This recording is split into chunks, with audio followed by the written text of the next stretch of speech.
Live inside of the DNC. Today is Tuesday, August 20th, 2024. Protesters break down barricades outside of the DNC. Joe Biden gives shouting, rambling speech, and Byron Donalds joins the program live today from inside of the Benny bunker. Here we go, baby. All right, we want to say thank you to our partners at Turning Point USA for our broadcast today and for supporting us and our show here at the DNC. Make sure you commit to chasing 100 ballots with Turning Point Action. We'll also be joined by the head of Turning Point Action for the show later today. Ladies and gentlemen, we got a interesting night last night. Last night, Joe Biden walked on stage at close to 11 p.m. Eastern Standard Time and then got effectively shivved by the entire Democrat Party and then thrown off stage and booted. Joe Biden was speaking well past midnight, so they bumped him out of prime time in one of the most humiliating and disgraceful and embarrassing acts that I have ever seen.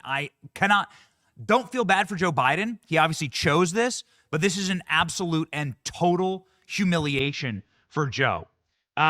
This was... I don't know how else to describe it. It was Machiavellian.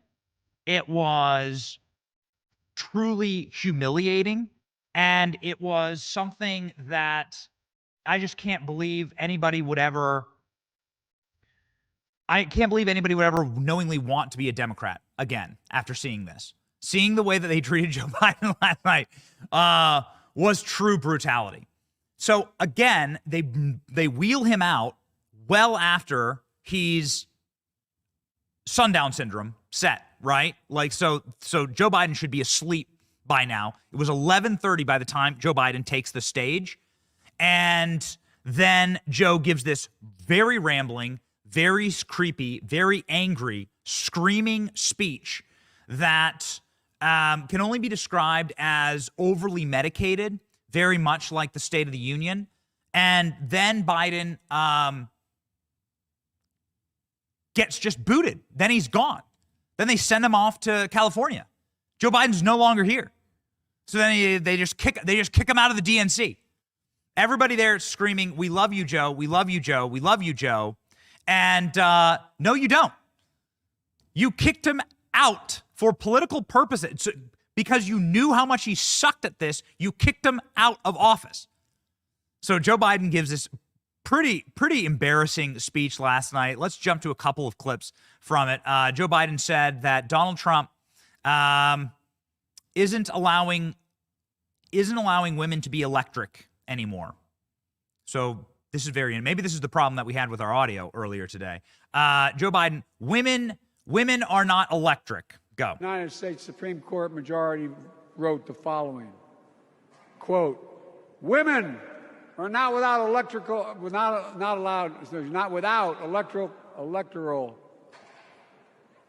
or political power." No kidding. Okay. Yeah. Not okay. Not great. Joe Biden mumbled and bumbled and screamed and yelled and lied his way through a speech. There are at least 5 conspiracy theories that Joe Biden just leaned fully into last night. He told the Charlotte conspiracy theory, good people on both sides, President Trump. He told the conspiracy theories about the border, about the economy, about the tax rates for billionaires, and then he lied about deciding to leave office. Joe Biden all but admitting that he left office because he was pushed out by Nancy Pelosi, who, when given an opportunity to chant, "Let's go, Joe Biden, we love you, Joe Biden," Nancy Pelosi, looked like this. Yeah. And yet.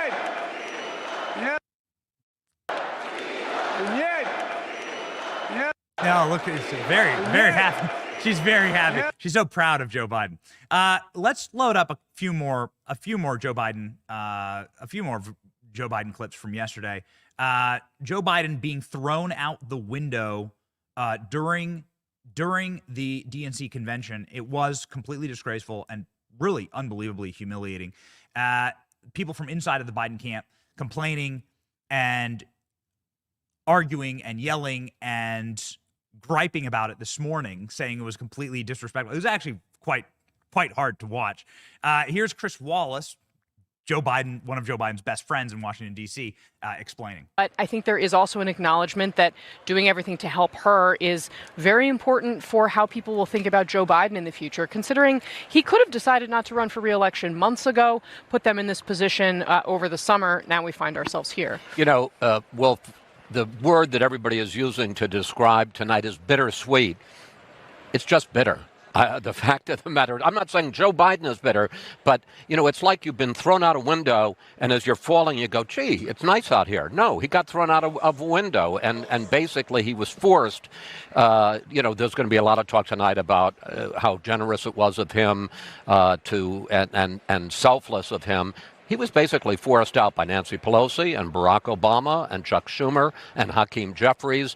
And I suspect even the fact that there has been this surge of enthusiasm since he left and Kamala Harris took his place, that's got to be pretty tough, too.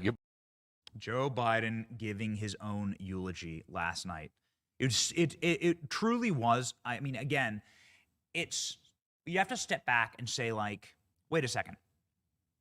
So this is a party that just used this bitter old man, and he was bitter. I mean, he was screaming last night. He was angry. He was upset. You could tell last night, like, he was furious, and he acted like it. He was screaming and yelling. He was screaming and yelling throughout the entire speech. It was worse than I've ever seen him, and he knows. Joe Biden knows that when his usefulness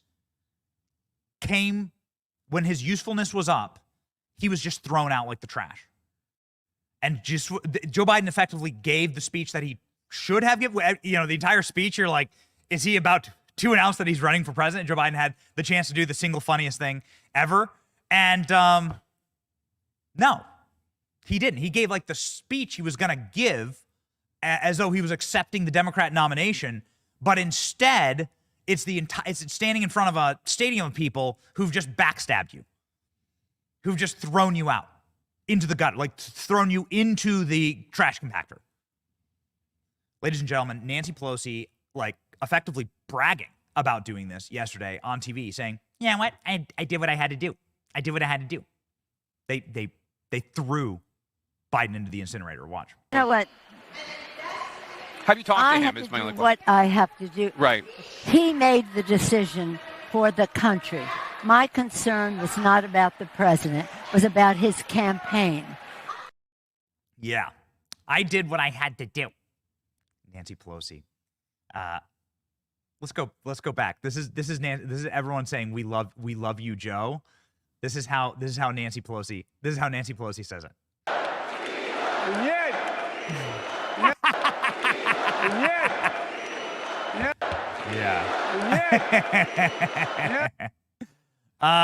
The freak out effectively for Joe Biden, precursed by the fact that the entire Democrat convention was just really, like, it was really low energy and kind of depressing yesterday. The speakers said Trump 147 different times, and then they mentioned the economy, the border, and inflation less than 10. So you can understand exactly what this entire convention is built on and what these people are all like. The entire party is this obsessive party, not about a single person, not about any vision for the country, not about bragging about any accomplishments, because they have none. It's about hoaxes, which Joe Biden had said numerous hoaxes last night. It's about anger, fear-mongering, and about, like, strange identitarian politics of self-loathing. That was it.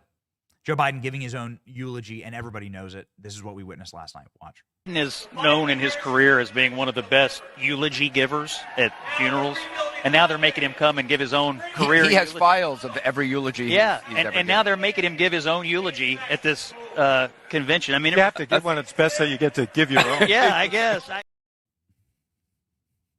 It was depressing. What a fitting way for Joe Biden to go out. Joe Biden has always been a puppet. We have often called him a puppet and a meat muppet on this program, and they sent Joe Biden directly to the cleaners. We were loading up a bunch of other Joe Biden clips from last night. I didn't know we only had one, so we're gonna get you a couple of like sad takeaways from Joe Biden. There was a cringe Kamala Harris appearance. Now remember, the goal here is to make sure that nobody connects Kamala Harris with Joe Biden. So Kamala Harris has effectively been the president for the last year, for the last 2 years, last 3 years, probably. And the goal here is to make sure that Joe Biden has nothing to do with the Democrat Party anymore. Damage goods, pin everything bad on Joe Biden, and then do the hot swap to Kamala.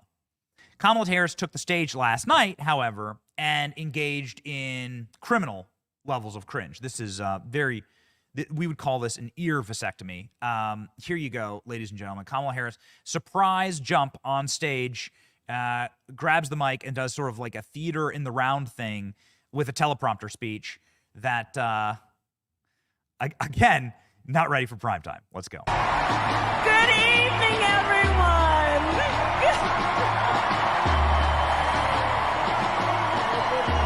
Good evening. Good evening. It is so good to be with everyone this evening in this hall and everyone at home. This is going to be a great week. And I want to kick us off by celebrating our incredible President Joe Biden, who will be speaking later tonight. Joe, thank you for your historic leadership, for your lifetime of service to our nation, and for all you will continue to do. We are forever grateful to you.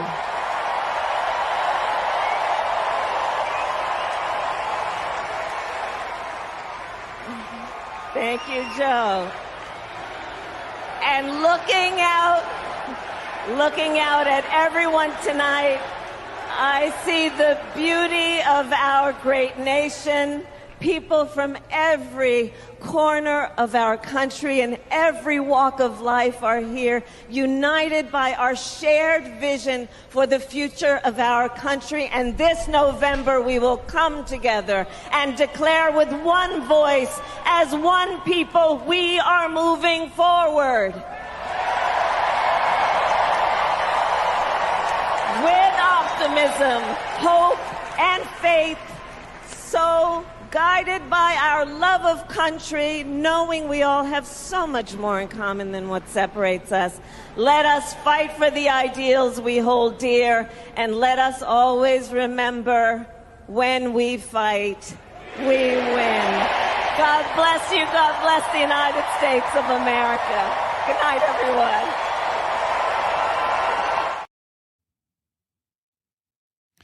So this is a cheering crowd and a cheering audience who has just taken the sad, disabled old man who is clearly handicapped, chucked him into the East River, thrown him into the trash compactor, anointed somebody who got no votes, came in last place when she ran for president in 2020, have openly admitted that they usurped the will of their voters, and they're clapping like seals for it. The entire party last night clapping like lobotomized seals for this, and they call themselves the Democracy Party. Not only did they do that, but they also, this clip was insanely viral. They brought this dude on stage who I think has ALS, and they put a microphone in his face, and I'm like, not going to make fun of, obviously you don't want to make fun of this guy, but like, doesn't this seem like you're kind of using the guy, right? Aren't you like in some way isn't this kind of like taking advantage? It seems wrong, and this is why the clip went so viral. Here we go. In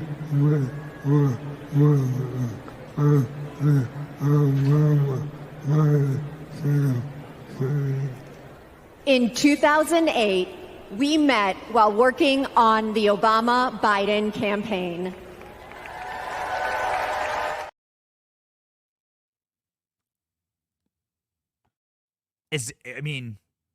Okay. Apparently she's translating for him, but also we can all hear through the microphone. It seems wrong. All right. It seems wrong. It seems like you might be taking advantage of somebody. Just my take. All right.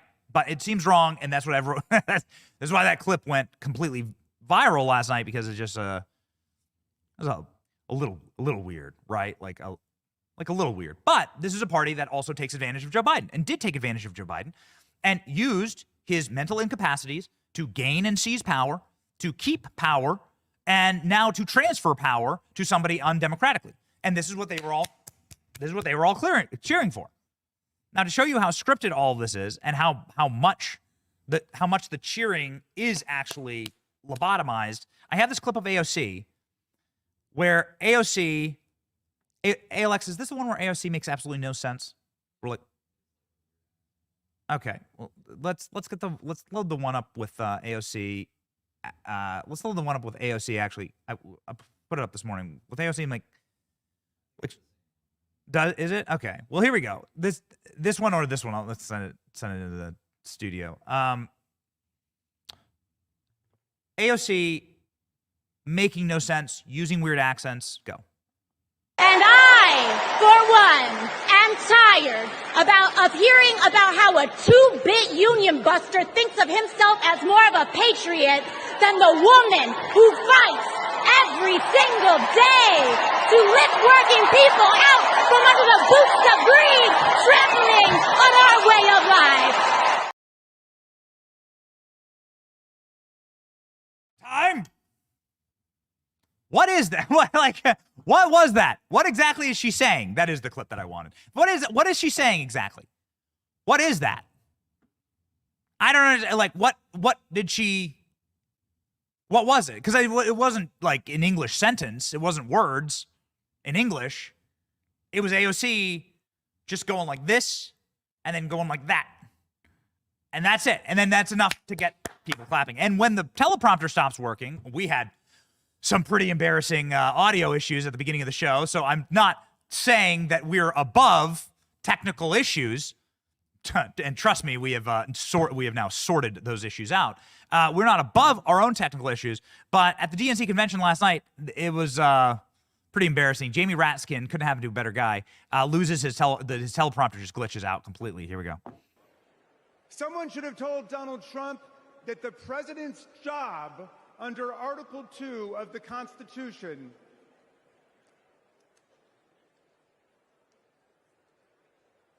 Someone should have told Donald Trump that the president's job under Article 2 of the Constitution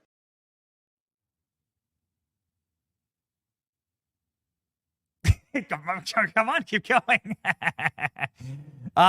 This lose. Okay, so Raskin continues. This is like all in the precursor. It's like, man, it's so unbelievably cruel.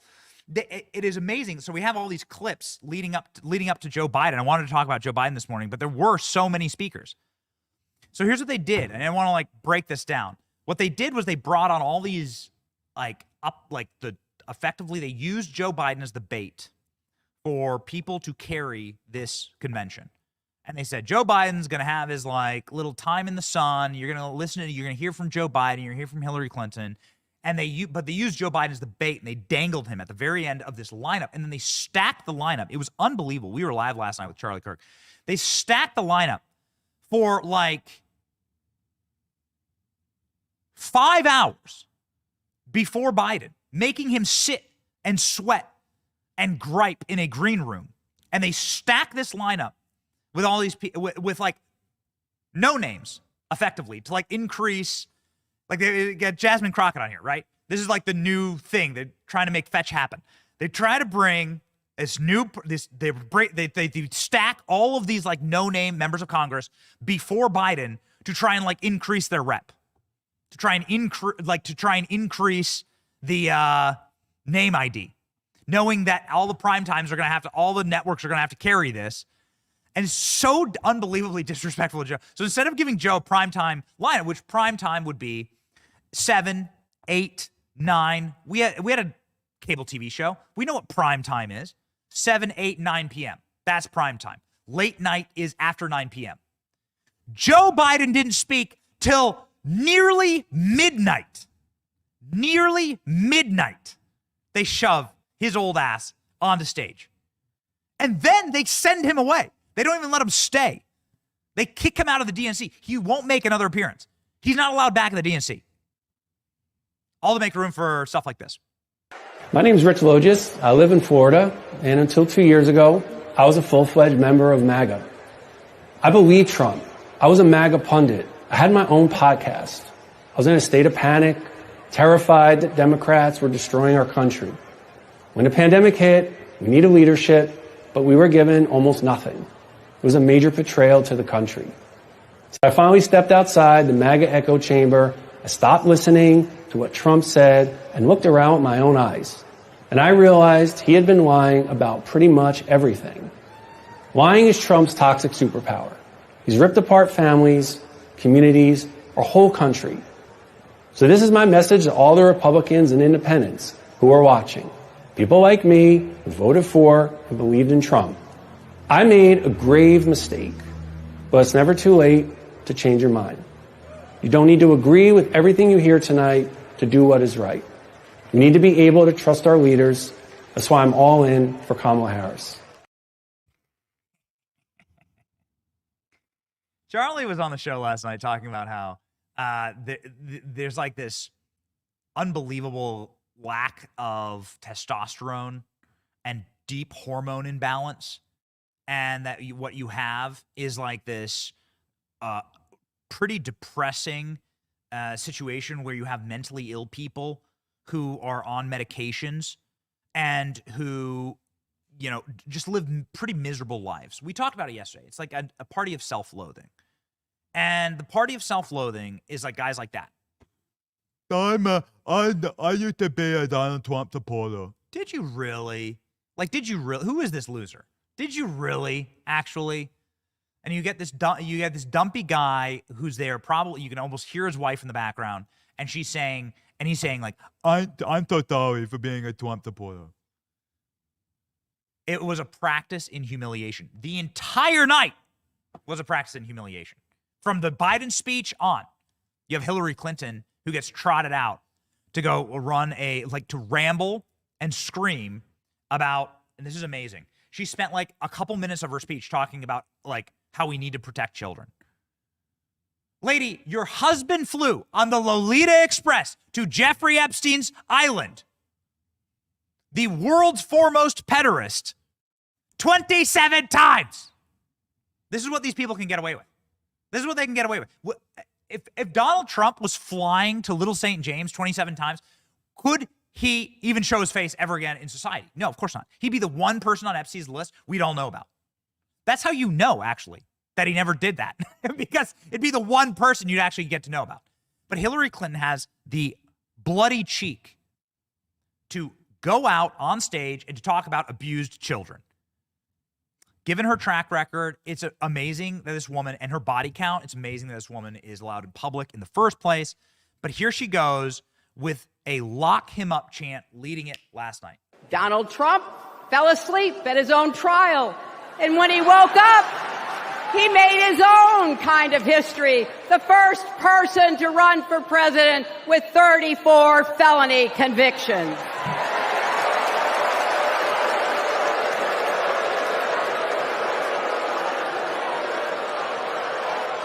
As Vice President, Kamala sat in the Situation Room.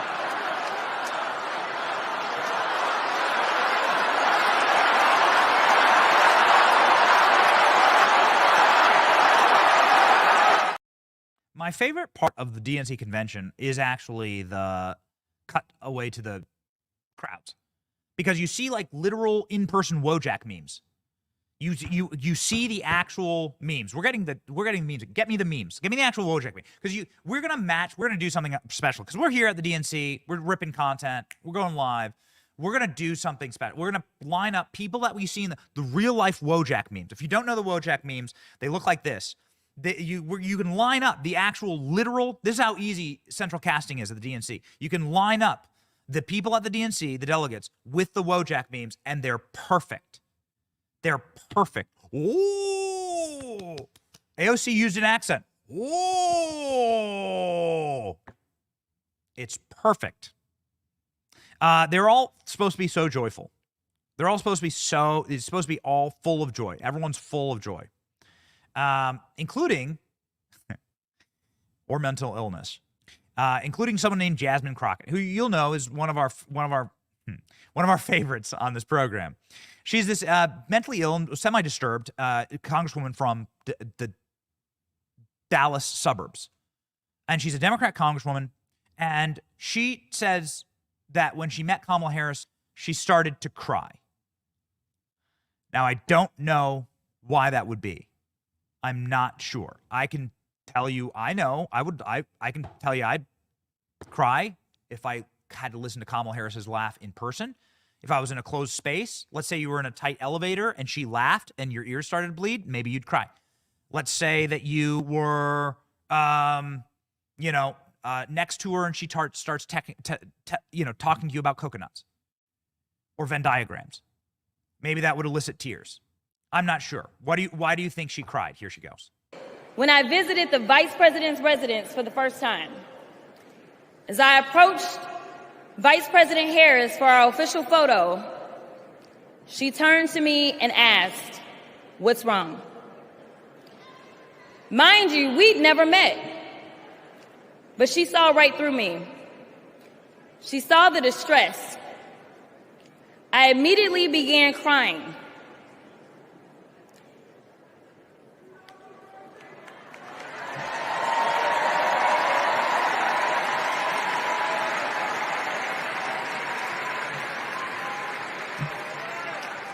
And the most powerful woman in the world wiped my tears and listened.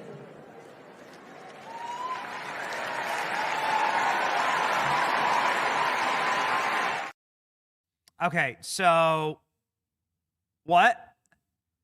It was such a strange and feline thing. It was a disaster. I mean, listen, there were even liberal reporters saying that this entire thing was a logistical disaster, that people were waiting in line for 5 to 8 hours just to get in.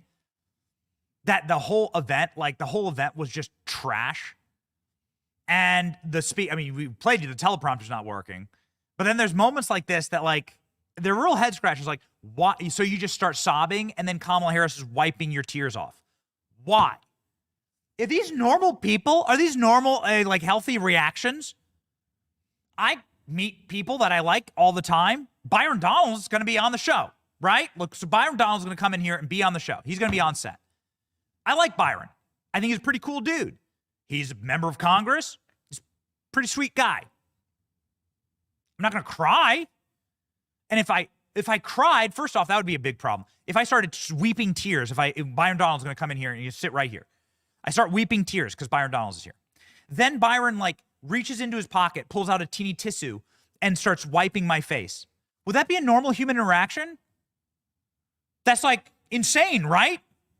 But this is a party that's, clapping for this. Doesn't make any sense. Here's Kamala's friend. Kamala, apparently, the lifelong friend of Kamala Harris. Kamala. The chat's reminding me. Kamala. Lifelong friend of Kamala. Talking about how Kamala Harris calls her to sing. She sings happy birthday to her on her birthday. None of this makes any sense. Maybe Kamala has a drinking problem. We're not sure. Here we go. She cares. She cares so much that if you're lucky enough to be her friend, she calls you on her birthday, and sometimes she sings to you. She called me on mine right when I had decided to run for lieutenant governor. She asked tough questions. I promised I'd follow her lead and invest in the future. Together, We shattered that glass ceiling, California, and got to work. I am so glad the country is getting to see the Kamala that I've known for decades. For California. You heard it, right? You heard it, right? It's not like the guy, you can hear it loud and clear. It's not like guys mumbling. It's not like the teleprompter ending. She says, she calls me on her birthday and sings me happy birthday. So so you have to just assume 7 bottles of Chardonnay rolling around, maybe a box of wine. Kamala's calling people and then singing happy birthday to them. That's just like what's been painted here now about Kamala. So we have probably the creepiest moment of the night, which is Joe Biden's daughter, Ashley Biden, jumping up on stage and giving a rundown of what life was like being raised by Joe Biden. And what she says is, Joe Biden skipped my birthday. That's what she said. She said, I was 8 years old, I have a birthday, and Joe Biden says, screw you, I got to go to work. This is how they opened for Joe Biden. This is how they opened, okay? This is the Joe Biden table setting. Go. I have this memory. It's the eve of my 8th birthday.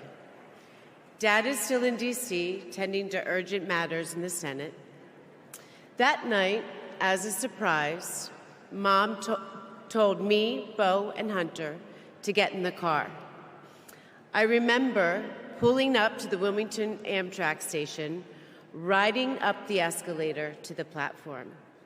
The train stops, doors open, and Dad steps out.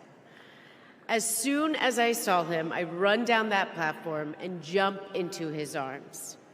Like magic, Mom brought out a cake, they sang happy birthday, and I blew out the candles. Dad hugged me, and he said that he had to get back to work. He crossed to the southbound train, and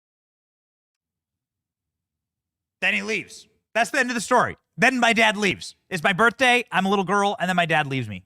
It's like that. This is what they say. This is the lead up to Biden. Biden gets on the stage and then does something, I don't know, weird.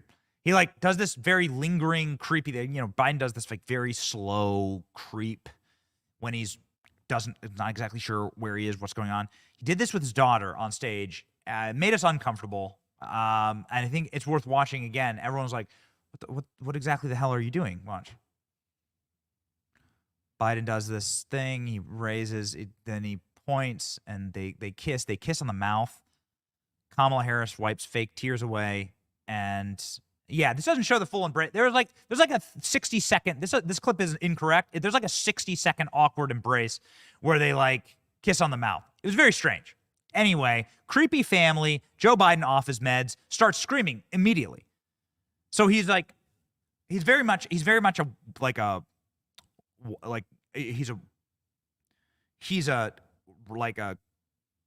small electric car that can be on like a speed of 10 or a speed of 1.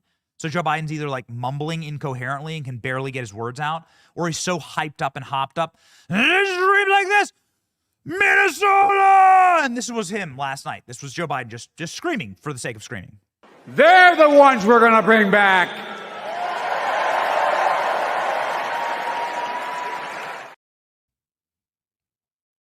Okay. Great.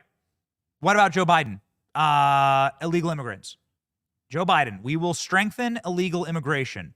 He said it. Don't get mad at me. Here he goes. Kamala and I are committed to strengthening legal immigration. Okay. Good. Great. Thank you so much. And then the people who broke down the barricades and staged a de-insurrection is what we're going to call it. De-insurrection. We're going to work on that. We're going to workshop that. Those people, Joe Biden thanked them. The guys who were tearing, the orcs who were tearing down, like the anti-Semitic, like the pro-Palestinian people that like were burning Joe Biden in effigy outside, Joe Biden thanks them and says, you know what, you guys have a great point. As they're tearing the walls down. Joe Biden also good. by the way, at tearing walls down. So maybe he found common cause. Listen. And surge humanitarian health and food assistance into Gaza now. To end the civilian suffering of the Palestinian people. And finally deliver a ceasefire and end this war.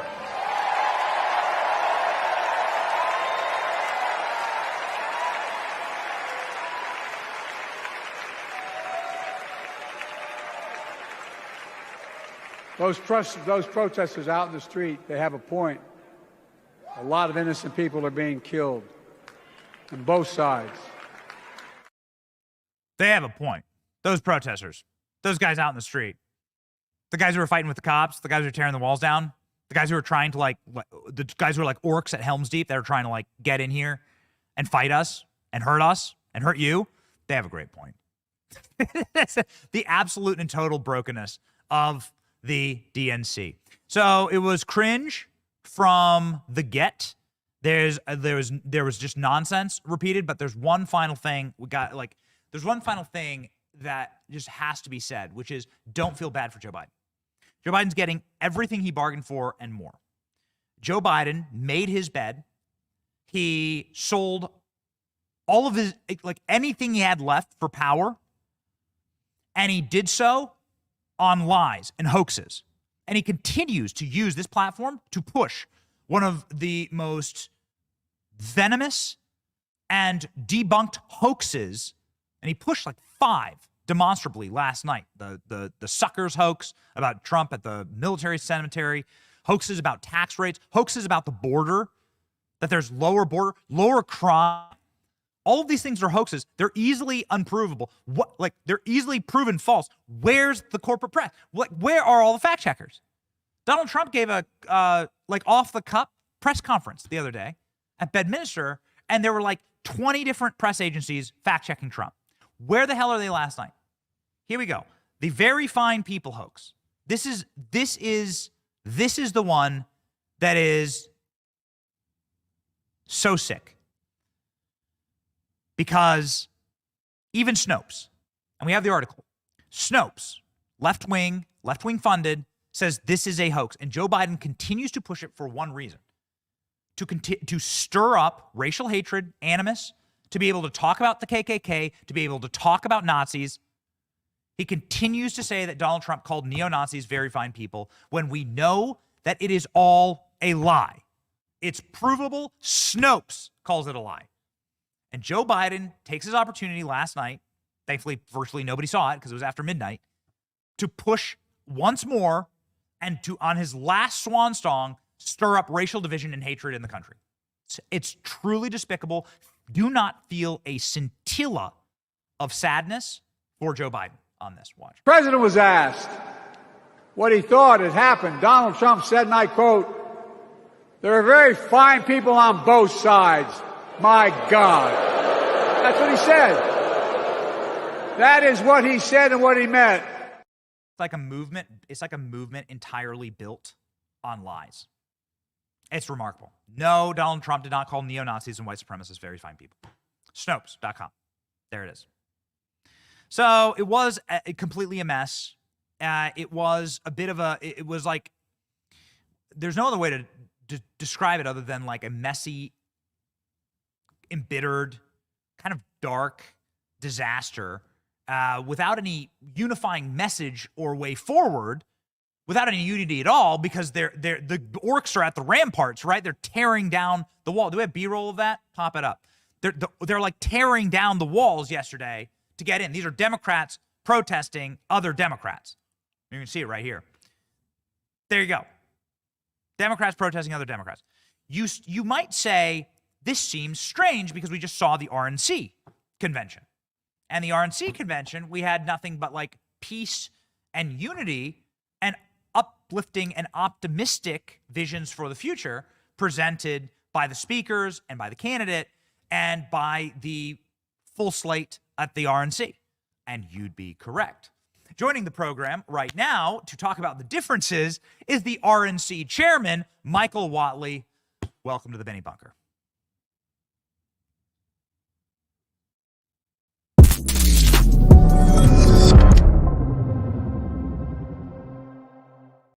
Hey, Mr. Chairman, thank you so much for being here. Appreciate it. Your co-chair was on yesterday, Laura Trump, and she sort of painted a very different. She showed a very different picture between the RNC and the DNC. We've now been at both, and yeah, it's a mess here. It's going to make you feel really good, sir. Well, you know, and our point throughout the course of our week up in Milwaukee was we wanted to make sure every day, every speaker, every slot that we were hitting our marks. And, you know, I said that phrase, you know, to our team probably 1,000 times, maybe 10,000 times over the course of the weeks leading up to it and the week through it.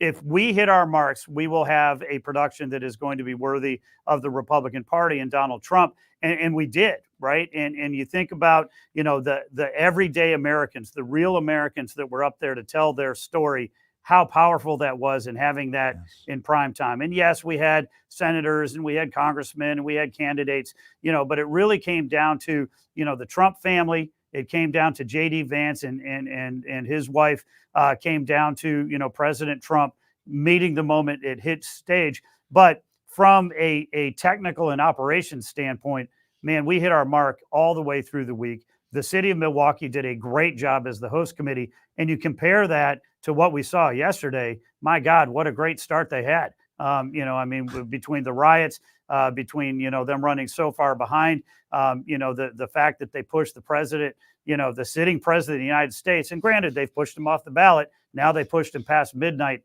You know, not a great start for the DNC.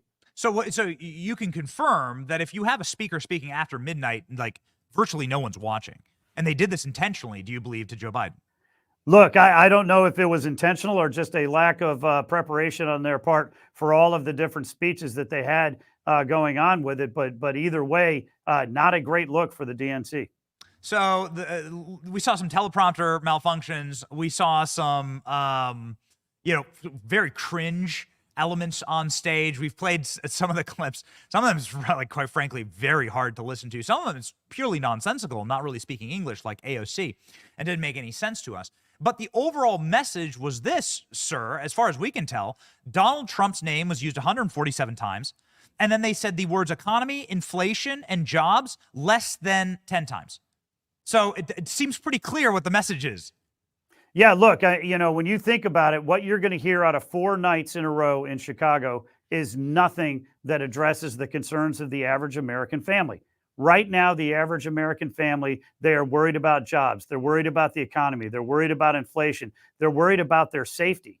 You know, these are the issues that Donald Trump wins on every single poll in every single battleground state. And it's why he's got a narrow lead across the country right now. But it's because he's actually talking to the voters about the issues they care about. And when we went into Milwaukee, we made sure that we had 4 nights of programming designed to have real Americans talking to real Americans, and that we had Donald Trump talking to real Americans. What we're seeing right now is a bunch of people who want to talk about themselves.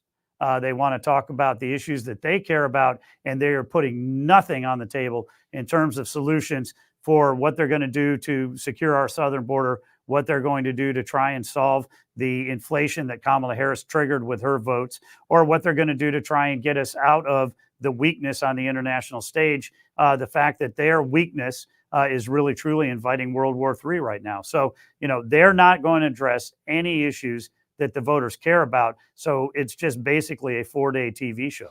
Yeah, I mean, but it's it is a TV show that's getting a free pass because the people who should be asking the questions are just eating it spoon-fed directly to them. Journalists are not asking, like, what the hell is Kamala going to do? She still doesn't have any platform. She doesn't have any agenda.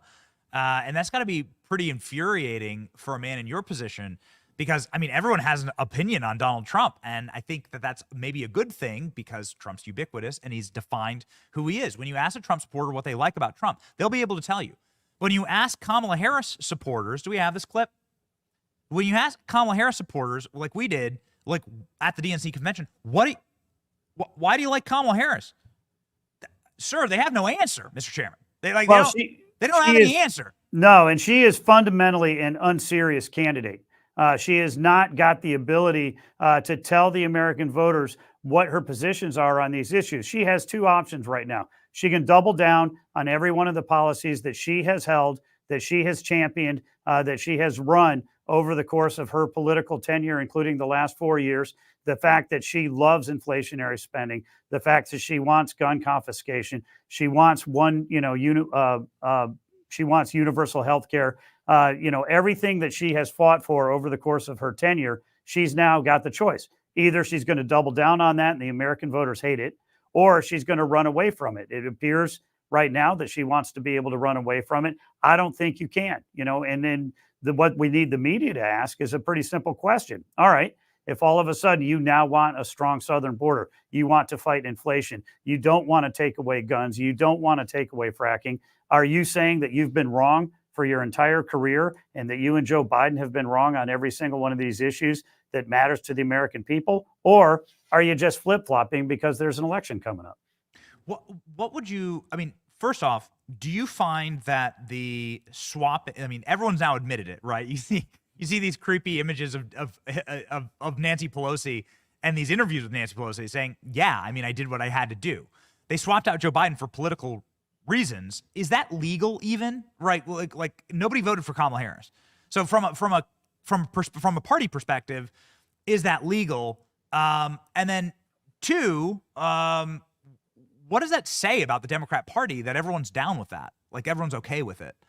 Well, as President Trump compares it to, it's basically if you're in a prize fight and in the fifth inning, you're absolutely pounding your opponent, and then all of a sudden they switch them out and bring in a new opponent. Yeah. It's unheard of.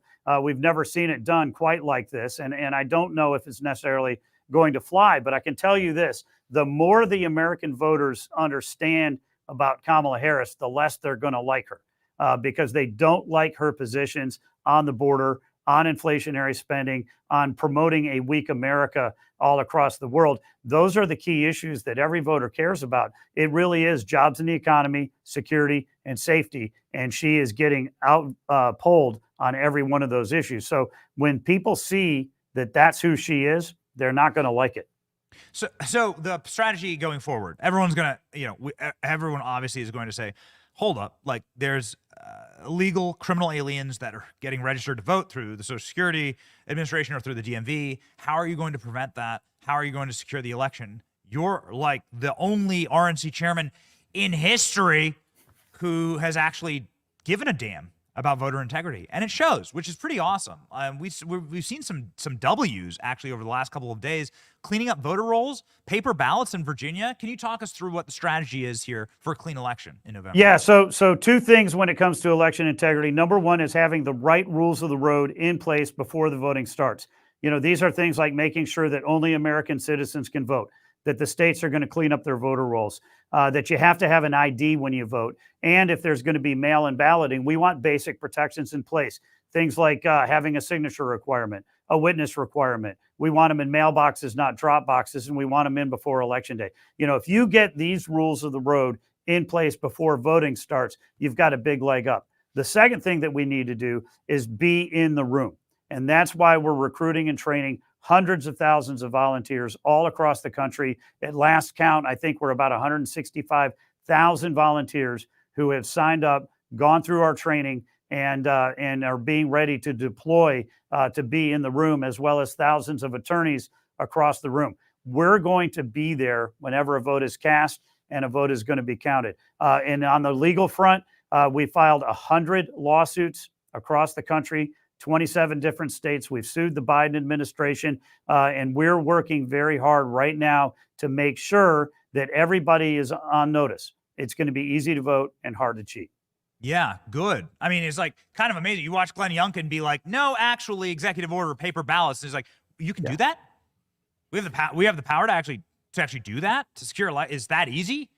And you ask, why hasn't every Republican governor in the country? There's like 30 Republican governors in the country. Why hasn't every single one of them done that? It's amazing. Yeah, and we've got guys like Frank LaRose up in Ohio, who's the Secretary of State there, who has put a number of changes in place. We've got attorneys general like Ken Paxton down in Texas who are looking at Act Blue, who are filing lawsuits on their own.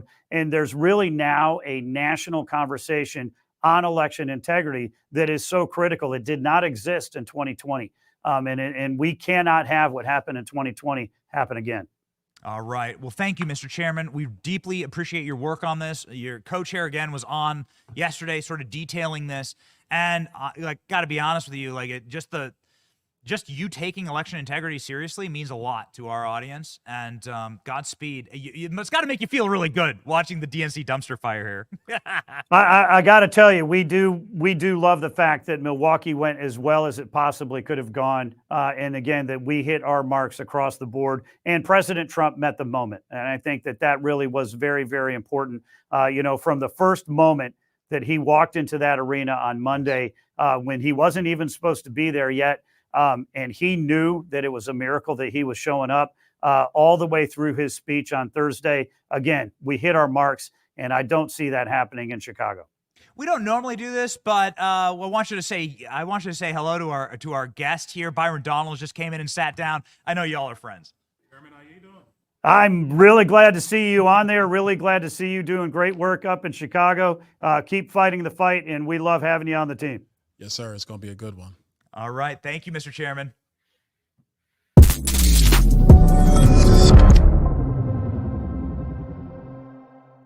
Oh, man. How you doing? What's up? What's going on? They brought me to Chicago. And so I said, oh, let's do Chicago. This will be fun. But you know what I'm going to have real fun with? Apparently, tonight I'm going to go into the United Center tonight. Really? Oh, yeah. We're going to have some fun with it, Benny. You're going into the DNC? Yes, sir. What are you going to do? I think I'm doing Fox and News Nation. I might do some CNN tonight. You going to chat with some people? Well, first of all, they may not recognize me, so I might just get a pass. I might just get a pass. I'm a black dude at the DNC. I might be able to just walk in and out. It's not a big deal. They will recognize you. So this is what I found particularly interesting is that they are obsessed. They are obsessed with conservative media. Yeah. They're obsessed. Our people don't have any clue who Democrat member of Congress is. Maybe AOC. Yeah, I think but they're obsessed with guys like you. Charlie Kirk was on the program last night. He's getting recognized every 2 seconds, right? Walking through, people are hissing at him. Very cat-like energy. Get yeah, out. Very No, very that can't be true. Yes, it is true. Oh my gosh. It is true. All right. I got to ask Charlie then. I'm going to ask him what to expect. So you're going to get people up in your grill. Is your team ready to film? Yeah, this go film, beast mode. This film ready stuff. This is the stuff that online fundraisers, this is their dream. They love this kind of stuff. So we'll see what happens. What are you going to say if somebody comes up to you and is like, why you a Republican? Oh man, or why you support Donald Trump? What do you? Oh well, that one's easier because I just want the country to work.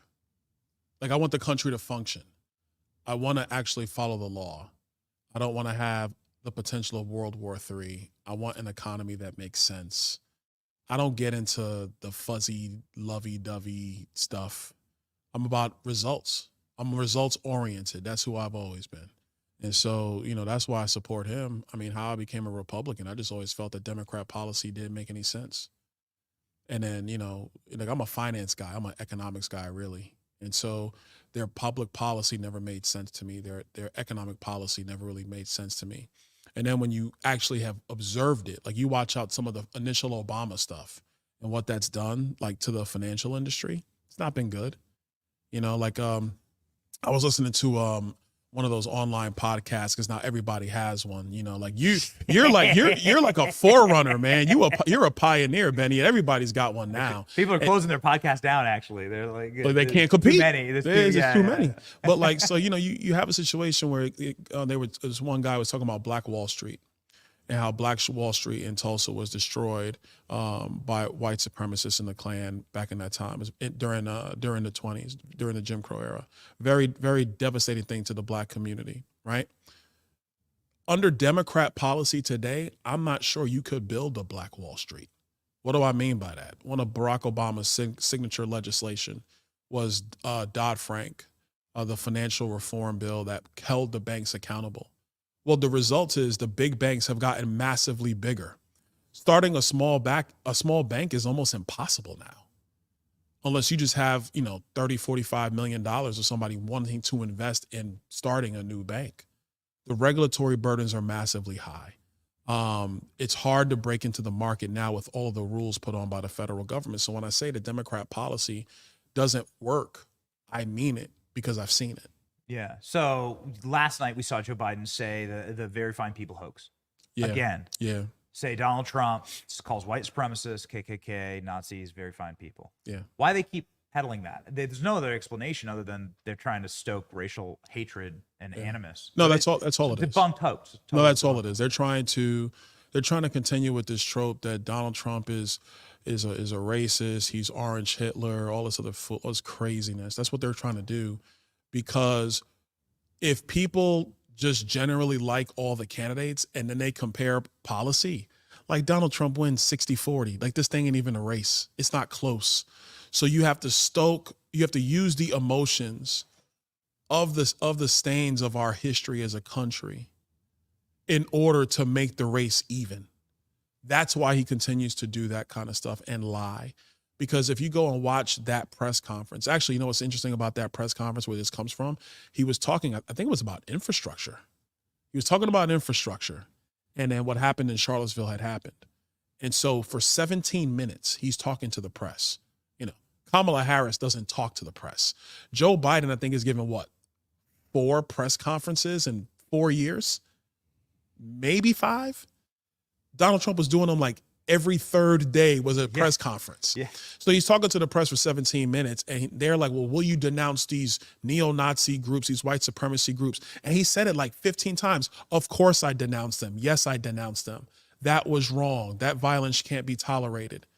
And then towards the end, it's like around minute 15, he said, but look, I've already denounced it, but then you also had good people in the crowd, no matter their viewpoints, what they wanted to support. So they clipped that. The 2 good people on both sides, ignore the other 16 minutes and 52 seconds. And that's how you get one of these ridiculous dogmas in our politics that Joe Biden still repeats to this day, even though it's been fact-checked. It is totally false, but he says it anyway because he knows he's not going to be checked by the media. It's really humiliating. You're right, though. That's how they narrow the bridge by pulling at people's emotions. Yeah. People were emotional last night. They were like crying. Everyone was crying and saying, thank you, Joe. But this party just like shivved him.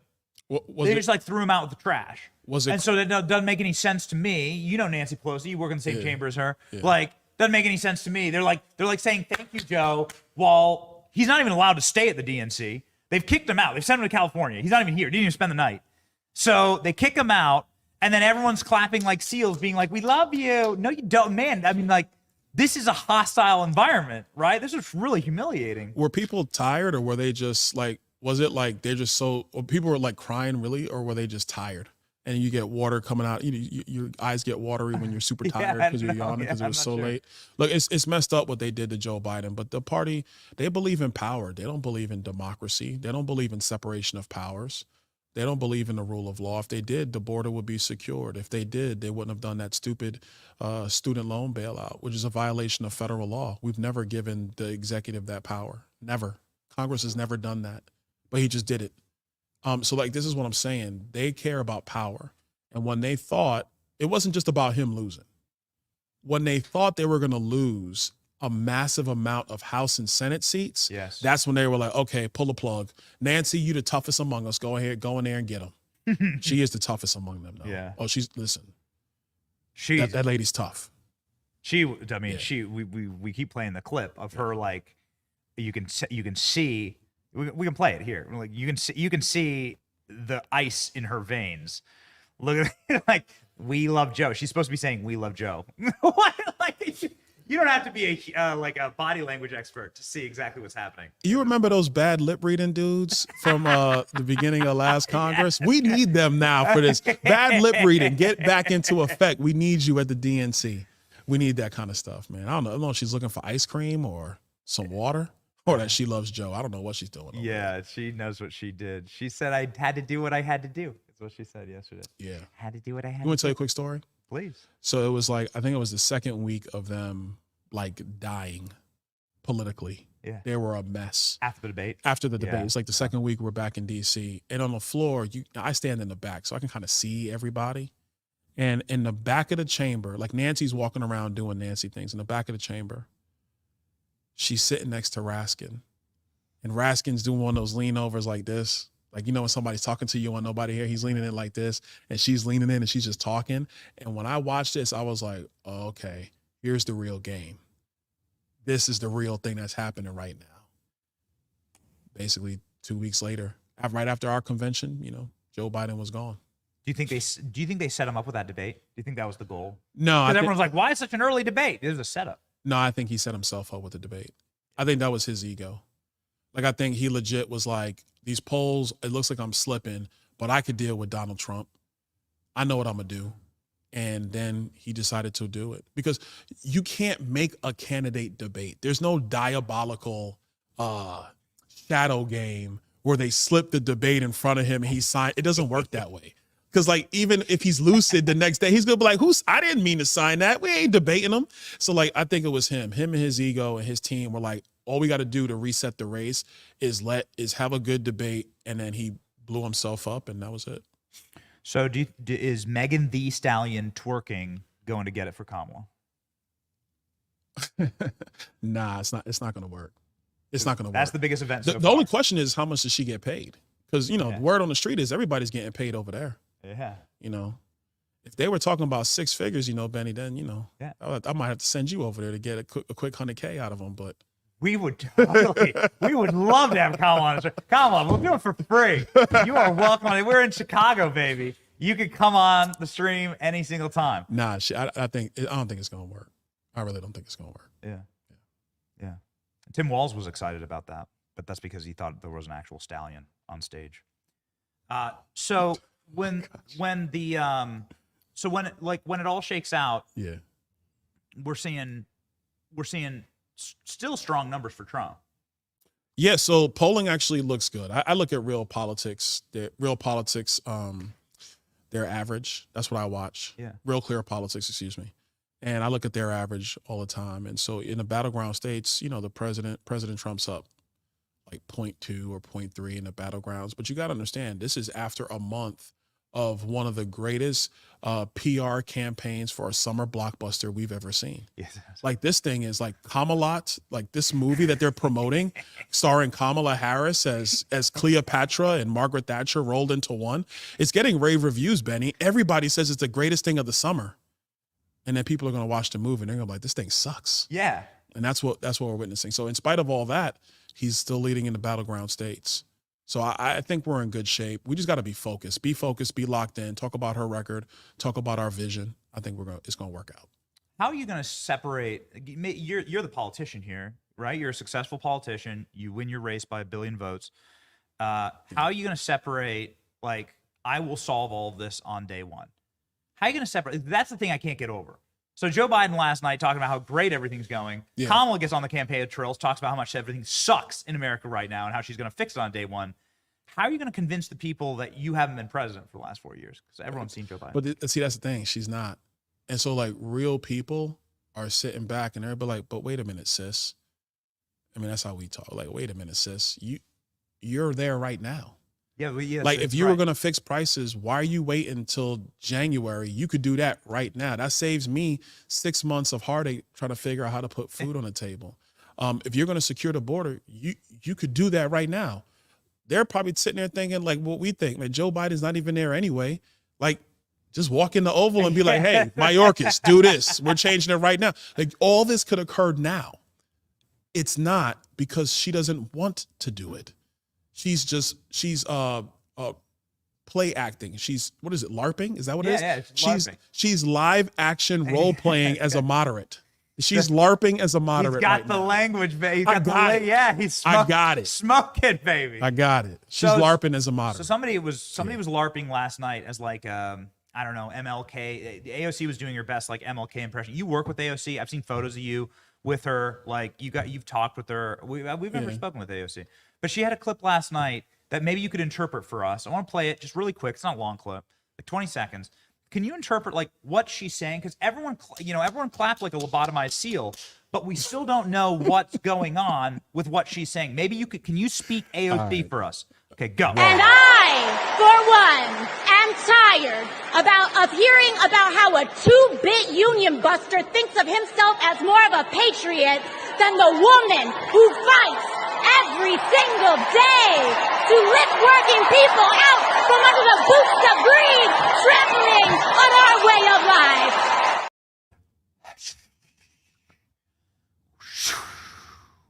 When you see her in the hall and you like ask her, hey, have you seen Deadpool or Wolverine? Does she talk like that to you? I have no idea. I have not seen Deadpool and Wolverine. Idea. I have not. Is that how she is? I would say no. That was an act. All that was an act. That was, listen, man, these people are acting. They seriously are. This is all acting. This is all Hollywood. And it's so crazy to watch. But no, I've never seen anything like that. I can't even interpret that. You don't know what she's saying? I have no idea what she's doing. The fingers are going up. Like, is she at Studio 54? Like, what's happening? Is it disco era again in America? I'm lost. I don't know, Benny. So I try not to interpret foolishness. I just look at it for what it is. And so, you know, me and my friends, we might see something like that and be like, man, that girl crazy. I don't even know. Next, moving on. That girl crazy. That's all I got. That girl crazy. Next, I think she's a communist, so that's a red flag. Yeah, she might. Yeah, I think she is too. Yeah. Through November, what's the message? What's the winning message? I know you got to rock and roll. How are you going to rock and roll? We got 70 days. Well, look, as I spill water on myself trying to hurry up and answer the question. Look, I think the message is clear. It's a contrast election. Who did a better job? Donald Trump or Kamala Harris, Joe Biden? It's without question, it's Donald Trump. You want your border secured or you want your border open? You want a roaring economy or you want a stagnant one? You want low inflation or high inflation? You want low mortgage rates or high mortgage rates? Do you want the gender equity, gender equality people running schools in our country? Or do you just want human physiology and human biology, which is time-tested and mother-approved, being the way we raise children in our country? Do you want conflicts popping off every other day in the Middle East and in Eastern Europe, or do you want peace around the globe? It's a contrast election. It's a choice election. So I think we stay focused on our agenda, focus on the job that Donald Trump did when he was president of the United States, and we're going to go ahead and win.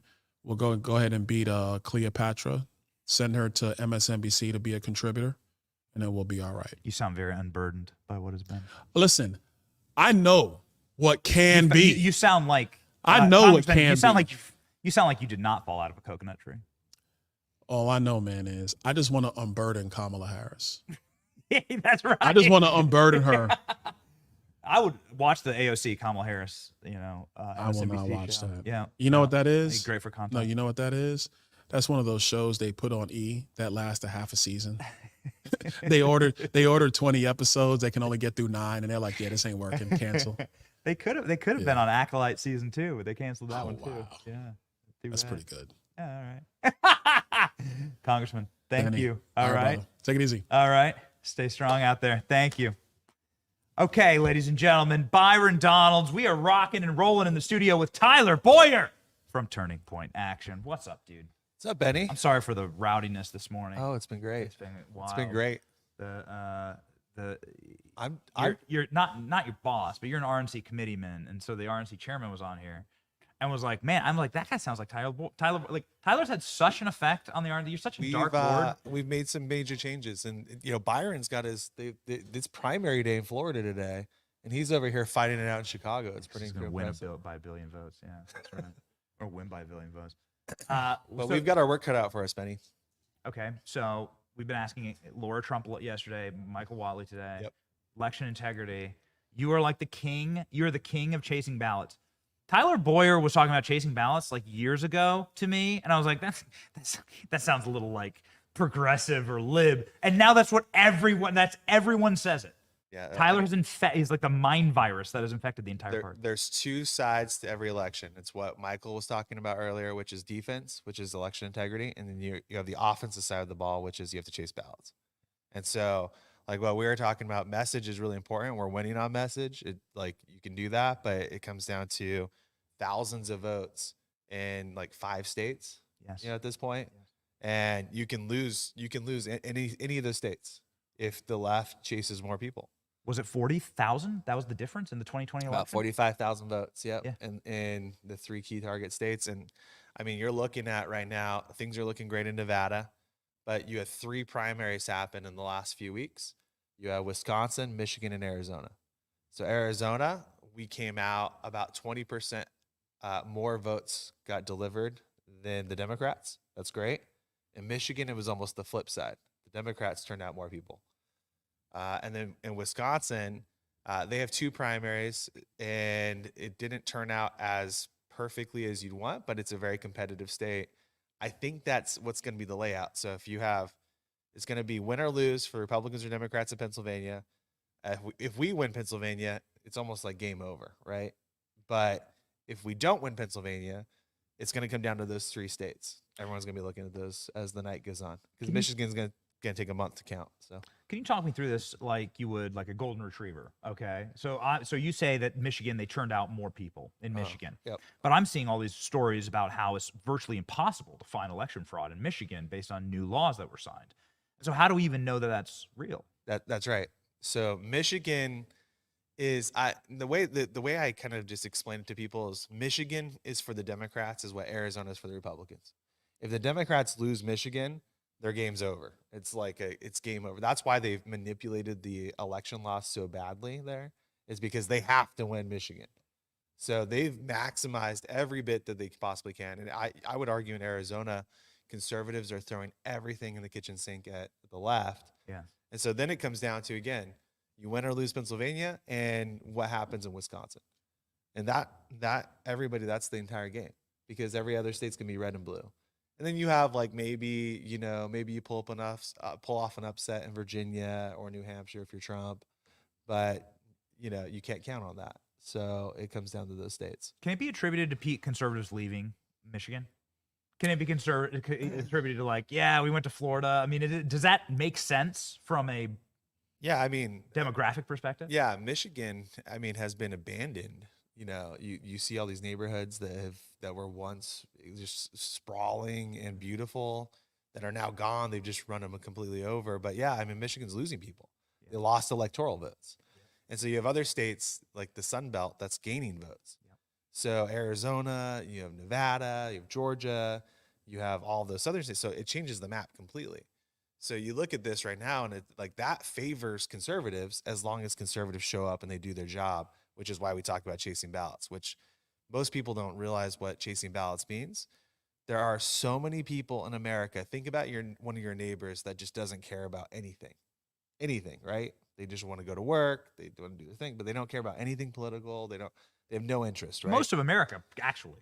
I mean, a lot of America. Yeah, a lot of America. I would say at least a third of America is just completely checked out from this stuff, and because they're sick of it, they get tired of it. But someone that's like that, those are the people who don't vote. And so the left has become they have realized, hey, it doesn't make sense to try to convince the guy that's gonna vote, to vote my way. Let's just go chase those guys down who don't really care that much. But if I show up at their door, I'm going to peer pressure them into voting. So you're talking about just the human network of the ballots. Yeah, and this is like where the human network of like your neighbor, who probably by and large is like a Trump guy. Yeah, exactly. Based on the last 4 years, right? And in fact, we know from stories, there's two different sides. Our side, I'll tell you a real quick story. So we're putting all these ballot chasers out. So if you go to tpaction.com/chase, let's make sure we get it up. tpaction.com/chase. Please tell the story. Yeah. Follow. We're hiring full-time bodies in Arizona, Wisconsin, Michigan, Nevada, and beyond. So we have one of our full-time ballot chasers goes up to knocks on a door, and we're knocking on all doors of low propensity voters. So these are people who don't always vote, the people we're talking about. So we knock on the door of this guy. We talk to him, and really rapidly he's like, oh yeah, no, totally, I'm going to vote, everything else. He goes, wait. And he goes back into his house. He opens up his garage. And inside his garage is like literally a shrine to Donald Trump. It's literally flags, Trump flags, every Turning Point Action yard sign that we've ever produced nailed to his garage wall. And it's like, and of course he's got his like beer light up, neon signs and everything else, but it's like a shrine. It's incredible. And our people are like, this is incredible, great, wonderful, and leave. This guy didn't vote in the last 2 elections. this person who has Trump flags up on as well did not vote in the last 2 elections. Bro, like how do you? It doesn't even make sense, right? No. So we know. What do you call that, right? Like, well, I call it the Fox News voter. That they Interesting. think by watching Fox or Newsmax automatically means that you voted, but it turns out you actually have to vote, not just watch Newsmax all day long or Fox or Benny, right? Or Charlie's show, right? Another story, Charlie's at his pediatrician, just had a second baby, right? Talking to pediatrician's like verbatim feeding back Charlie's show to him. The dude hadn't been registered to vote, he and his wife. It's a pediatrician. Incredible. So we know that there's a facet of the conservative movement that engages, that loves what, Trump, everything else, the conservative movement, that just isn't registered to vote and isn't voting. The other side is that the left has identified this pocket of people who just don't care about anything, would literally hand off their ballot for a stick of gum, and they're turning out those people. Right. So if you have a minus 10, 15% of people who should be voting on our side, and they have a plus 10, 15% on their side, I mean, that's literally a 30-point swing if they're doing everything and we're doing nothing. Yes. So how much of this is institutional rot? Like, how much of this should have been done over the last couple of decades? And is the chasm that we're having to, like, the infrastructure you're having to build, is how long will it take to, like, get to where the left is today? Well, and I think this is part of the conversation, which is that I think the movement got really lazy under Donald Trump, or not Donald Trump, under Barack Obama. Interesting. And so there was this whole thing, and we should have been learning and building this stuff. The RNC should have been doing these things for about 10 years. But there was other elements. You had the Koch network and everyone else coming in, suggesting that they were doing certain elements of this. And then Trump came along, and then everybody just abandoned ship, because they were like, I don't like Donald Trump. I don't like the immigration stuff, whatever it was, right? And so it actually even set the movement back further, because everyone that should have been doing the job for about 10 years just like take my ball and go home. Yeah. I've never heard that story. So the Kochs hate Trump. So they said, we're out. So all the people for basically 10 years during the Obama era that were supposed to be building this stuff that really weren't, they were just, turns out they were building just think tank stuff, that white papers and of course, nerd stuff, right? So they were doing all the nerd stuff. I lived in DC. Yeah, those people don't work. They don't do anything. They just like run around like handing each other papers. Like it's just like that's all it is, right? They just took their ball and went home, and so that created not only a 10-year deficit, it created what should have been a 20-year deficit. So everybody that loves Trump, that understood this and figured out all the data and what should have been built and like kind of picking up the pieces, really had very little time between basically 2017 and 2020 to do it.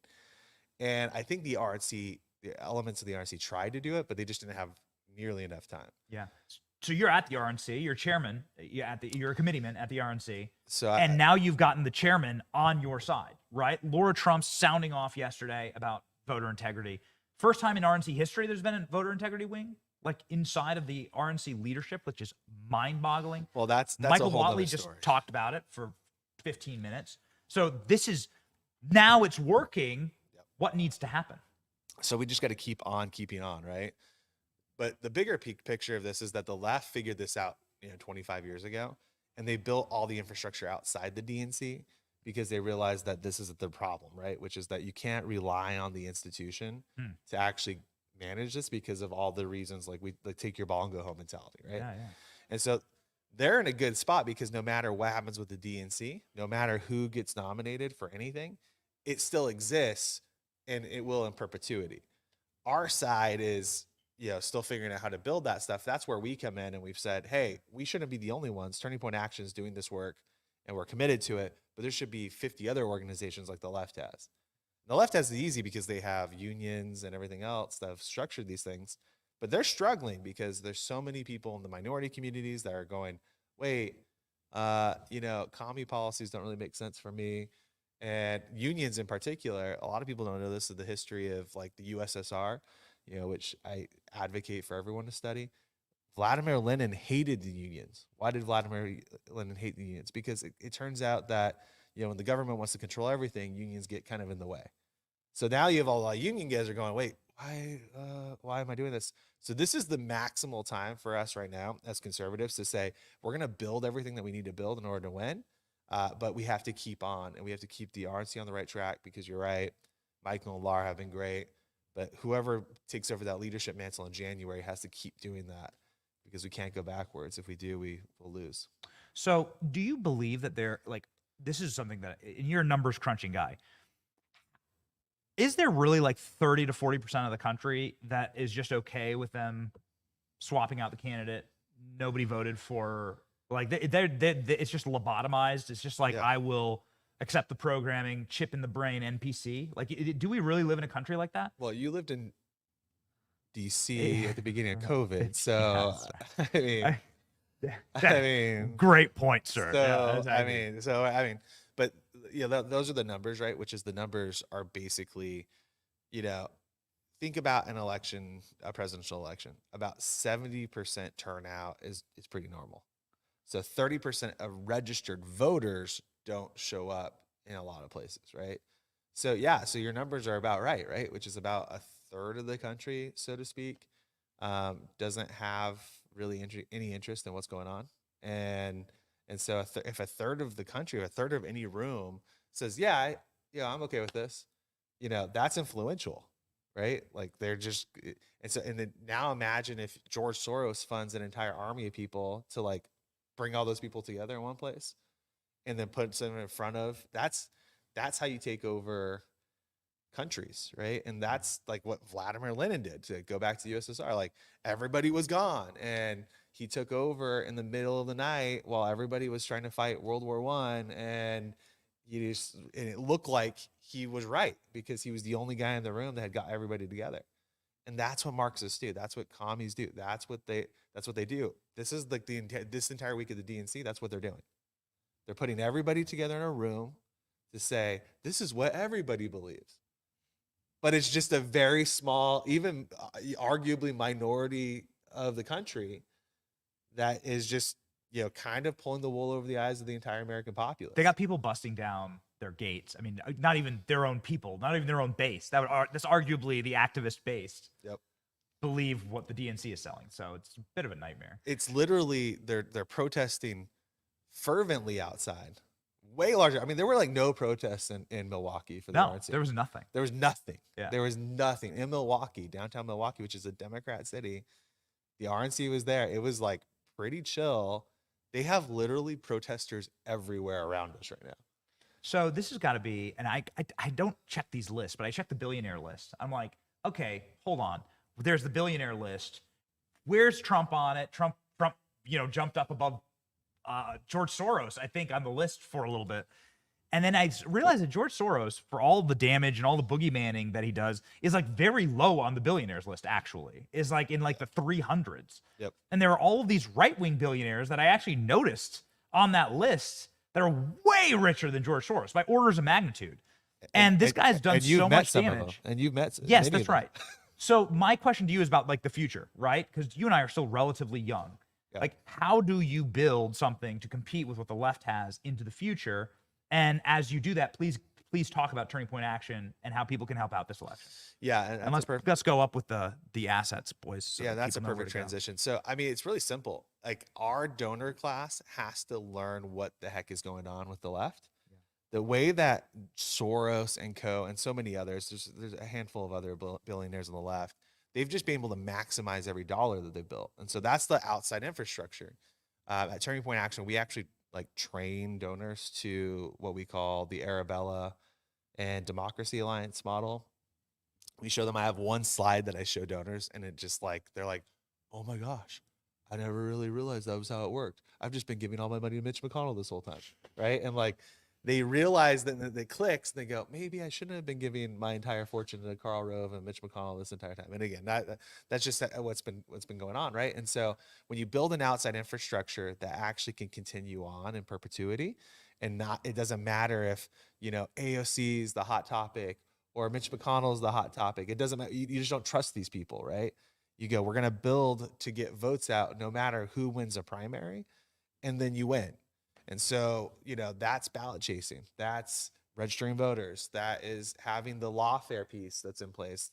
long term. You know, we don't have all those pieces nearly as built up and as mature as the left.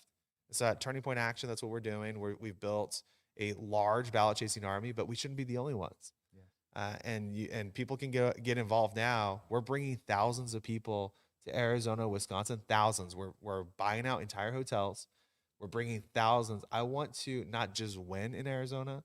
I want to like pummel the left so hard into the ground that they go, oh, they figured it out. Because then if we do that in Arizona and Wisconsin or other places, they start going, oh my gosh, they're going to do this everywhere. Yes. And their billionaires are going to figure it out. And their other donors are going to figure it out. And they're going to do what we've done. And then they're in really big trouble because we're almost winning without all that stuff. Yes. So that's the work that we're doing right now. tpaction.com/chase, tpaction.com/100. We have a new program out that's called Commit 100. If you're like, I don't know, I don't have full time what to do, plan a vacation, plan a weekend in Arizona or Wisconsin, go to tpaction.com/100. We'll put you up in a hotel. We will give you 100 people to go chase their ballots. Right now, we already have over 300,000 ballots committed to. We want to make that over 500,000 ballots, which will put pretty much both those elections out of reach for the Democrats. Wow. Yeah. So this is actually how you win an election. This is how you do it. It's actually an algorithm. This is how you do it. Yep. This is it. It takes some of the allure out of it, some of the sparkle out of it, but it's literally an algorithm. It's literally the best way to describe it is, you ever watched the movie Moneyball? Yeah. So you've got all this talent, but you have statistically what's in front of you, right? What's winnable? What's the best way to go about the process? We've just finally broken it down from a methodology that makes sense. And now we've got to take all the people who, I mean, so many people watch your show, right? So many people watch Charlie's show. Arguably, you guys both of you have the two most influential voices when it comes to the actual grassroots. When people look at this, they watch and they want to know what's actually going on. Well, if you want to know what's actually happening on the ground, you got to show up and do this work. Yes. And you can write postcards, you can make calls, you can knock doors, you can chase ballots. tpaction.com/100. You're doing great work, Benny. Encouraging people to do it. So we're rocking and rolling. Tyler, please, will you be here all week? I'm gonna be here all week. All right. Please come back and rock with us. It'd be fun to talk some smack during the live DNC.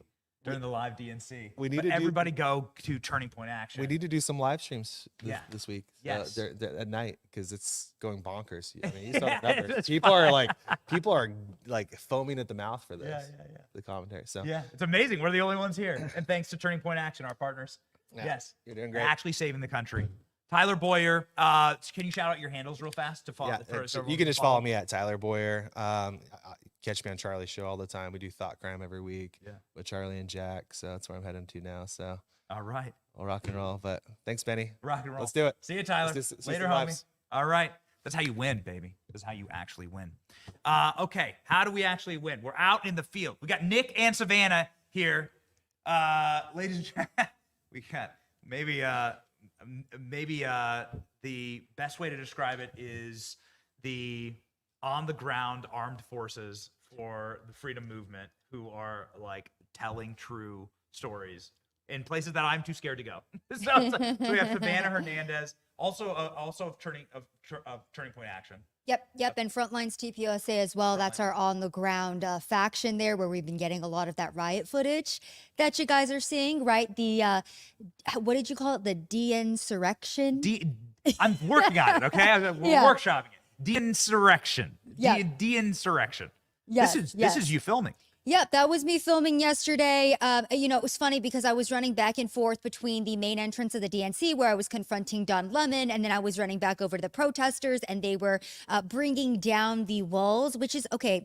Benny, I just want to say, first off, too, I'm shocked and horrified because there was a wall around the DNC, extremely racist. There was ID checks, also extremely racist. And then there were police with guns, which was just so shocking to me because, typically these are tactics we would only see deployed by Republicans, but we got the wall, we got the voter ID, and then we had the insurrection. Look at how happy they are. This is the party of joy. This is joy. Oh, absolutely. It was a very joyful event where people were screaming, get out, Genocide Joe, Killer Kamala, come out here right now. We want to see you. So it was quite a joyful event as they were throwing signs at police officers.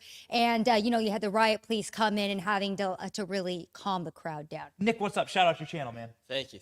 Yeah, like she was saying, this is just madness here at the DNC. Yeah. The walls, ID checks, and everybody, they've turned the Democrats against the Democrats somehow. Nick's got a viral clip out that went thermonuclear yesterday. Let's pop her up to asking about, you asked a Kamala Harris? You asked two Chicagoans about, like, Kamala Harris. Yeah, and they just went off.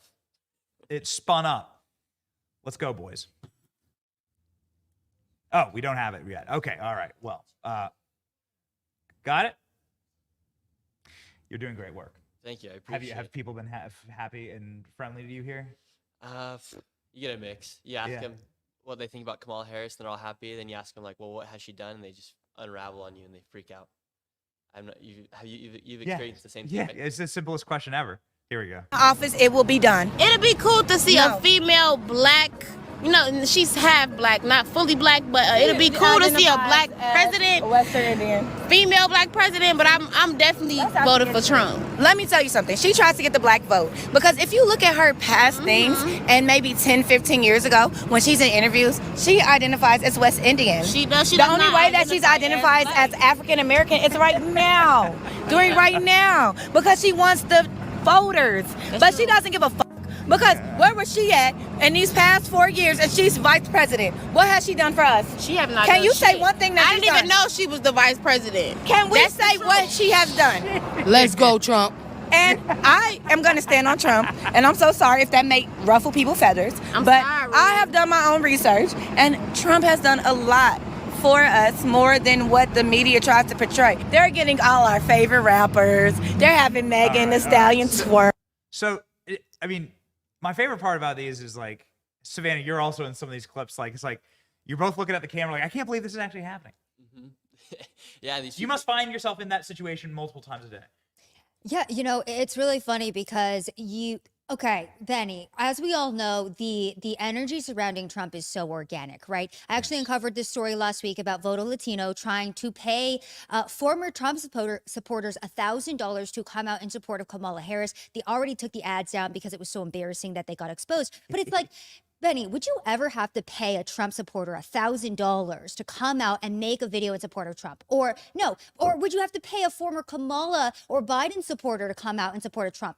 Nick, did you have to pay them $1,000? It's the opposite.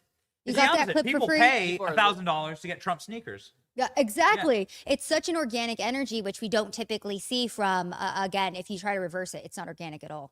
Yeah, like literally the Democrats are paying people money to promote TikToks against Trump or to promote anything that has anything good to say about Kamala. They are paying them anywhere up towards the $1,500 to promote a 60-second TikTok. And that you have that clip. That clip went viral. I know it has millions of views. Oh yeah, millions, and people.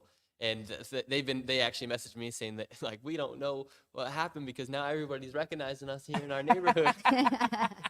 Was this in Southside Chicago? Is this like a Barack Obama's old neighborhood? It was just right out here, right by the Bean. Right yeah, here. yeah. They were hanging out, and I overheard them, and they went off about.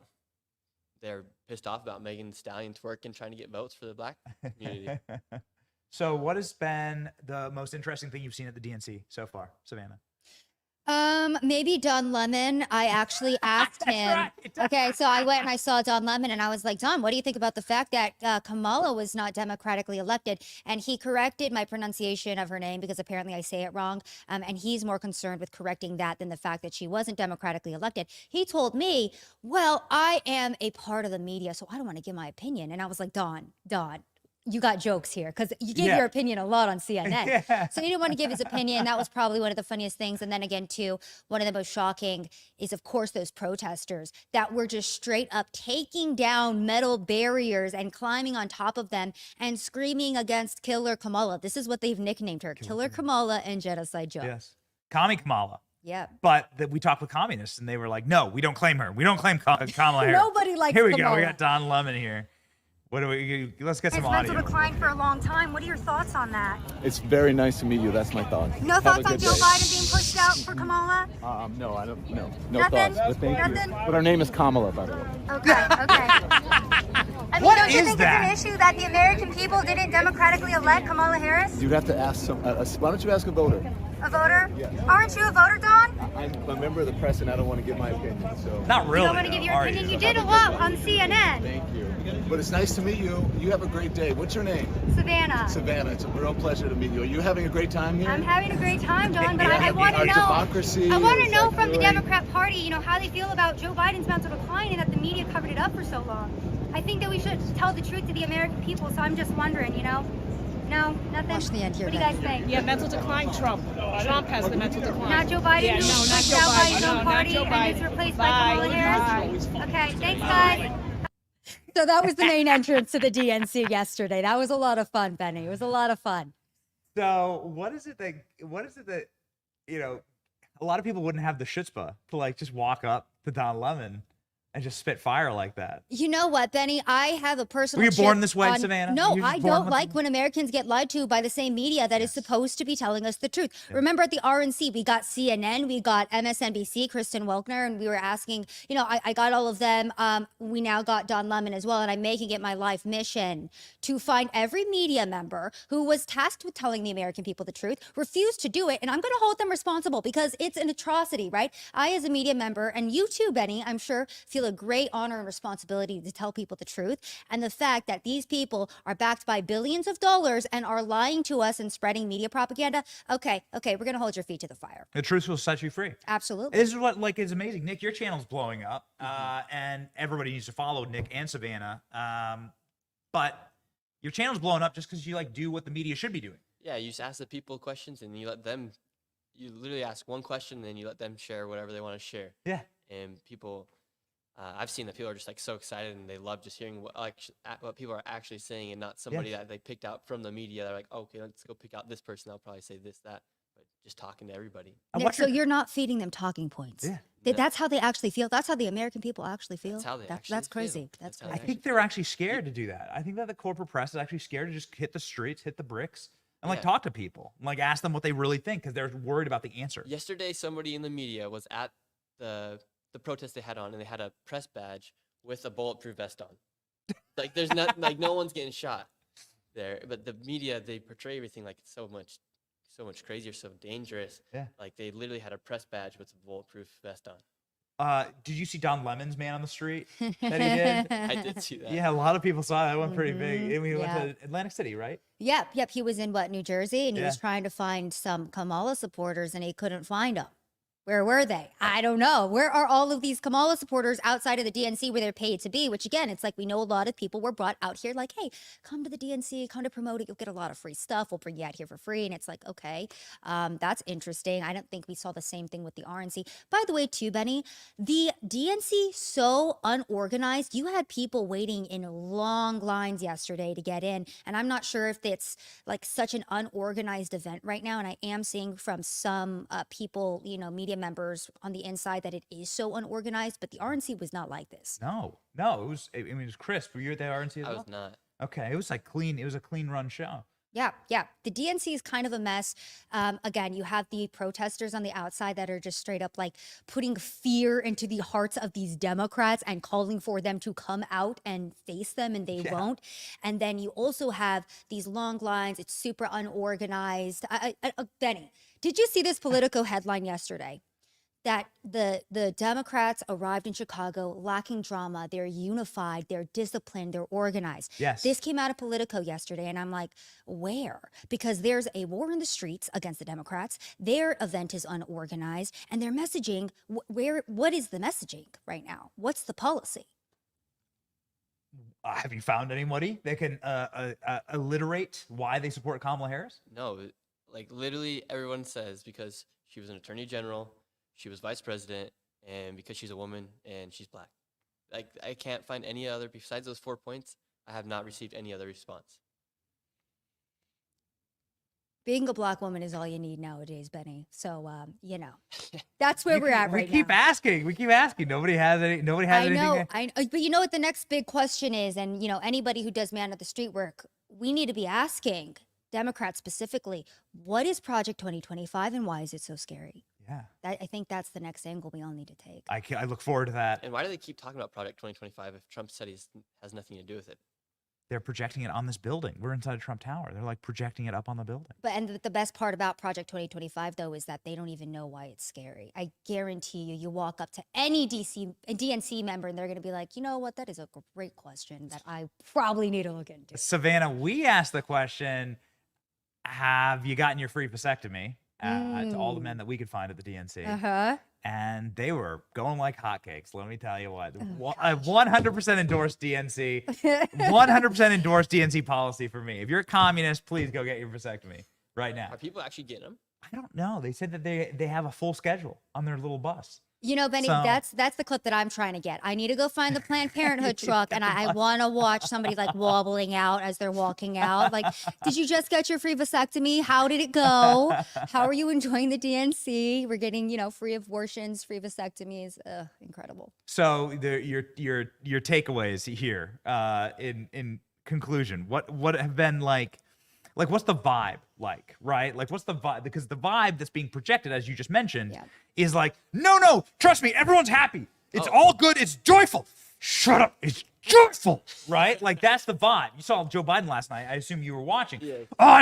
I'm joyful. Like that's the vibe. Yeah. That's what they're trying to tell people. What's the feeling on the street? Like all the people that I've talked to, they're all like so excited for Kamala now. It's like she was once the most unpopular vice president, and now they're just like, we love Kamala. Like she's like the savior of the Democratic Party.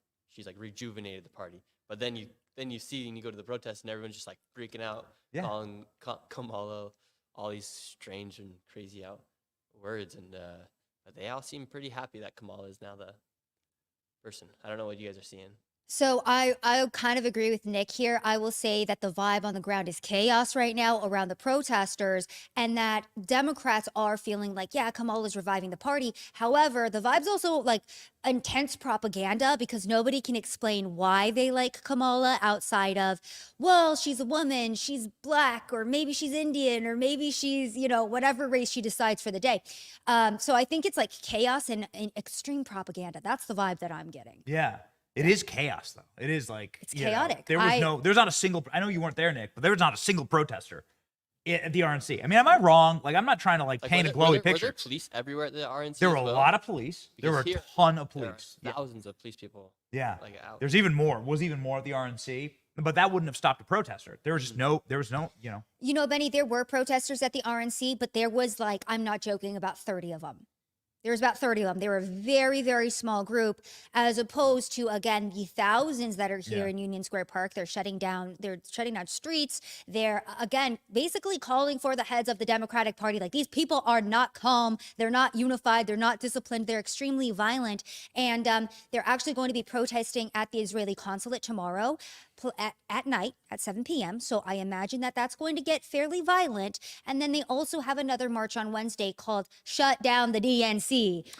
So, you know, I'll let the viewers take away what they will from that, but that's the vibe coming out of these people. Savannah, we've played your content on the program a ton of times. Please come back. I'm sure you're going to be at these events. I will come be. back and let us know the hot fire that you get. I will, Benny. Yeah, I will. I'll see if I can find a burqa to wear and go out there. I'll bring you with me, Benny. It'll be a joyous experience. You just don't understand that joyful. this is joy. Okay, you need to ingest a little bit more propaganda, and then you can fully enjoy it. Can we shout out channels here and then pop them up, please, boys? Show us. All right, follow me on X at @Sav_says, and then on Rumble, Savannah Hernandez as well. But more importantly, follow Nick. Yeah, you can find me everywhere on Nick Shirley. We go all around the country, all around the world.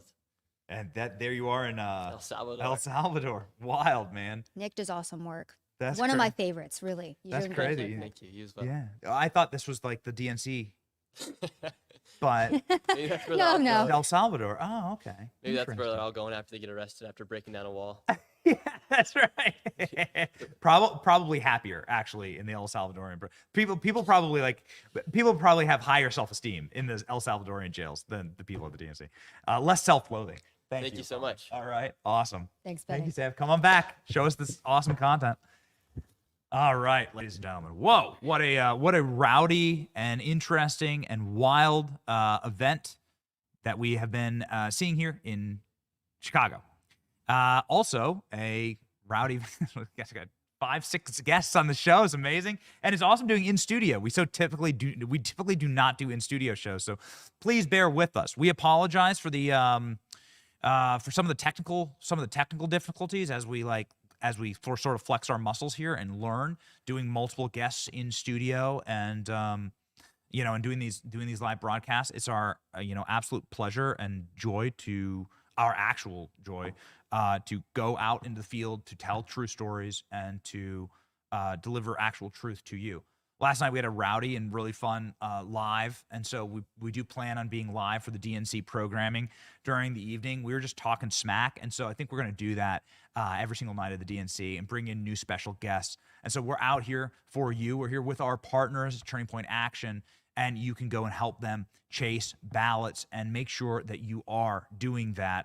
Tyler Boyer was here from Turning Point, making sure that you guys know exactly how to get involved. Chase 100 ballots, tpaction.com/100. Our verse of the day from today, and I think we might want to do 2 verses of the day because we missed one yesterday. Made me very sad. Yesterday, again, as we were sort of flexing our muscles and as we're out here live in a very different environment, but a very cool environment. We're right here on the ground floor of the Trump Tower. Verse of the day from Psalms: Blessed are those who act justly, who always do what is right. I can't say we always do what is right, but we strive as best as we can to be truthful on this program, to tell the truth, to have a little bit of fun, sprinkle it with some salt and a lots of light. It's your boy Benny, live here from the Benny Bunker in downtown Chicago. See ya.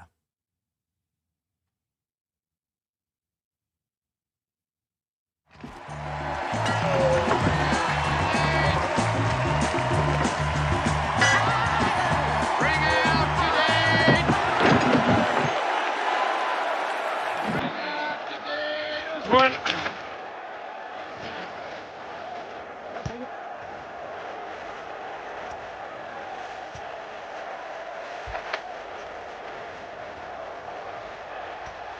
All dummies to jump, baby. I can't take him. I feel fine. Well, do us a favour. I can't. Well, can you hang around a couple of minutes? He won't be long.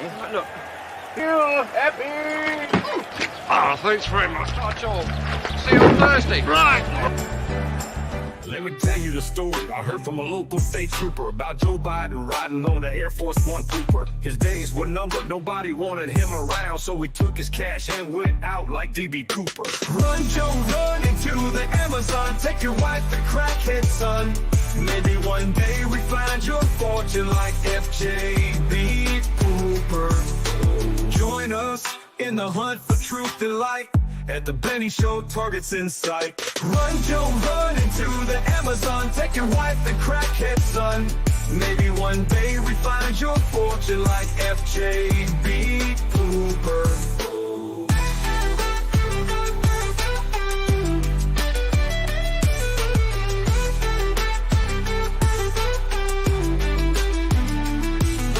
Join us in the hunt for truth and light.